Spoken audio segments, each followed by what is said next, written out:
রাজশাহীর প্রাক্তন অতিরিক্ত জেলা ম্যাজিস্ট্রেট সাবিহা সুলতানা মারা গেছেন। তিনি রাজশাহী আঞ্চলিক লোক প্রশাসন প্রশিক্ষণ কেন্দ্রের সহকারী পরিচালক পদে কর্মরত ছিলেন।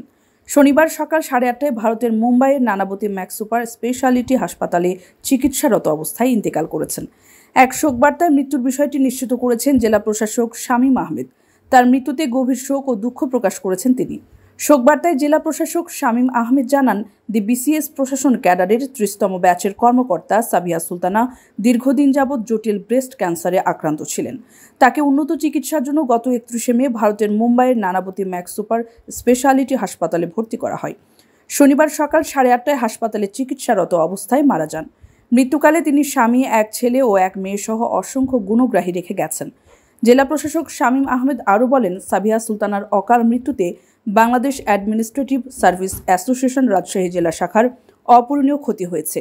গণতন্ত্র ও সমাজ উন্নয়নে তার অবদান মানুষ শ্রদ্ধার সঙ্গে স্মরণ করবে।